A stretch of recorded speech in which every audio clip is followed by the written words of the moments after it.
In a house in the middle of the woods, just outside the city, lives Bryn, a seamstress.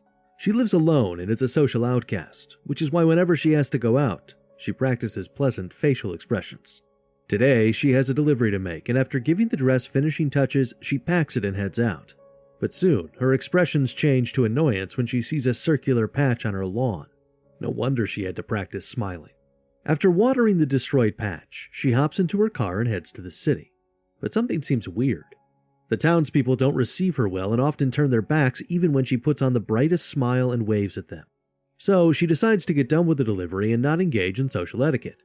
After mailing the package, she visits her mother's grave, a loss she's still mourning. Once back home, she writes a letter to her best friend, Maud.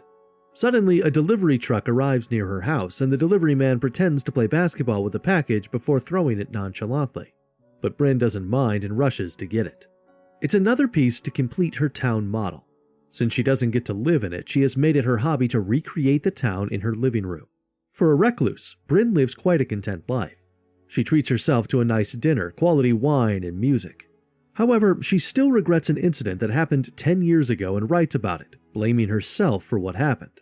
One night, while Bryn is fast asleep, her house suddenly lights up on its own before the power goes out.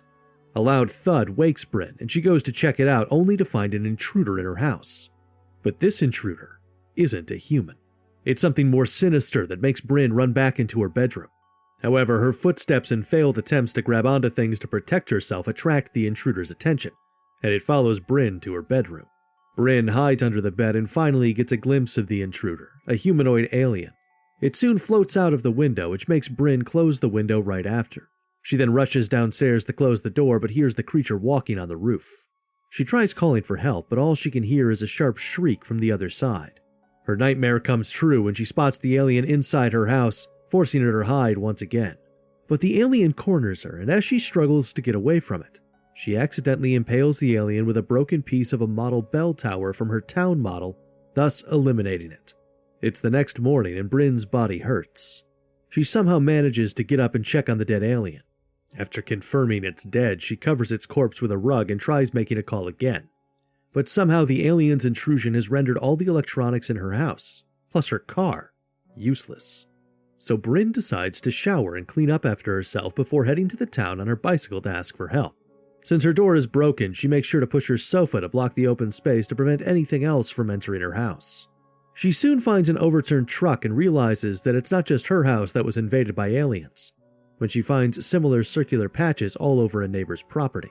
She rushes to the town, which seems unaffected as she makes her way to the local police station where she bumps into the chief, who happens to be Maud's father, along with his wife. Maud's mother is not at all pleased to see Bryn and spits in her face, making her leave in tears. Unwilling to stay in a town that hates her, she plans to leave. So she buys a cap, sunglasses, and a bus ticket and boards a bus. Unbeknownst to her, the town is already under the grip of the aliens as several circles can be seen in the front yard of every house in the town. However, the happiness that she's finally leaving and wouldn't have to hide anymore doesn't allow her to notice them. Not until the fellow passengers on the bus start restraining her, she finally notices alien parasites in their throats that's controlling them. Bryn somehow manages to get away from the alien-controlled freaks and reaches a church. When she realizes where she is, she can't control her tears. She stands before her childhood best friend Maud's grave, her eyes full of regret. Suddenly, the sky turns gray as thundering clouds roll in. Bryn realizes they're no ordinary clouds but alien spaceships as she spots humans controlled by the parasitic aliens taking position to guide the ships. So she runs back to her house and prepares to defend herself. She boils water on the stove, equips herself with a box cutter, and fortifies her house. Later that night, the aliens arrive, and after clearing a path through the front door, their ship uses a tractor beam to lift the dead alien's corpse out of her house.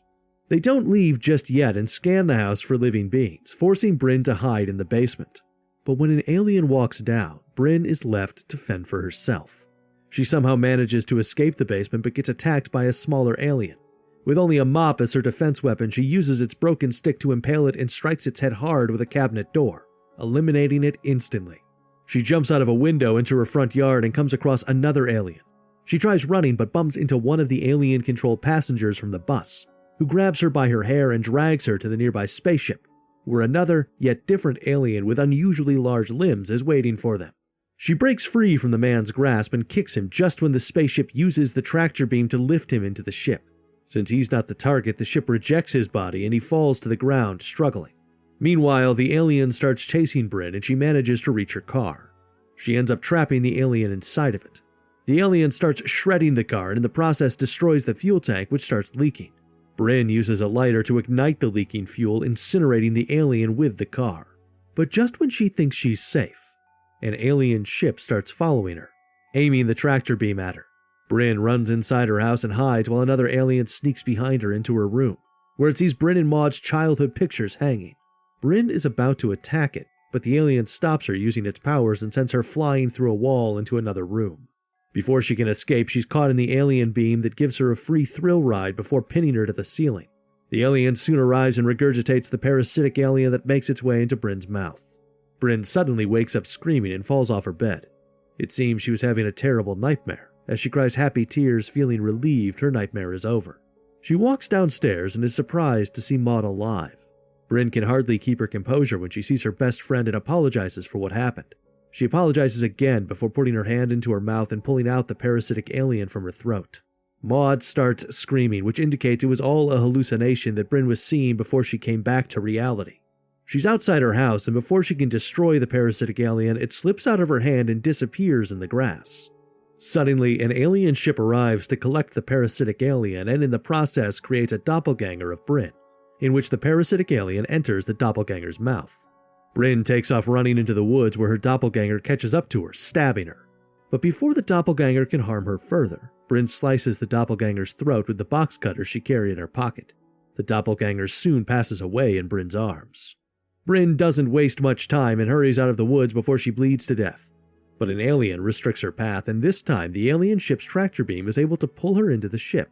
Once inside the ship, she looks around to see a mystical place with 1,000 glowing lights and an alien who looks at her as if studying her. It places its fingers on her forehead and everything goes blank. Bryn has another vision and finds herself in her house. She sees her mother and her younger self building the town model. She also sees Maud and her younger self running out of the house, and she's taken back to the day it happened. Maud and Bryn had a fight about something, and Maud pushed Bryn, which enraged Bryn, and she took a rock and struck Maud with it, eliminating her. Bryn again finds herself in an empty space, sitting across from her younger self who's writing a letter to Maud. At that moment, Bryn realizes she has punished herself long enough, and she places her hand on the younger version of herself. The two lock eyes, providing both comfort and reassurance to each other. This is actually all a simulation that the aliens have created using Bryn's memories to physically probe her. And when they see Bryn finally letting go of the regret, they discuss something among themselves before sending her back into the woods. She doesn't understand what led them to let her go, but she's glad she's free. Some days later, Bryn's life is back to normal. She still lives in her repaired childhood home, but now she's happy. The neighbors have accepted her into society. As she dances with a partner in a town get-together, several alien ships float in the town's sky, keeping their hosts in check. Bryn knows everyone in the town is still controlled by parasitic aliens, but because she was able to overcome her guilt, she plans to live a normal life in a seemingly utopian world created by alien control. That's a recap for the sci-fi horror movie No One Will Save You. Want to keep the scares coming? Join our Recaps of Fear family. Hit subscribe to avoid being kidnapped by aliens, and press the bell to dodge the tractor beam.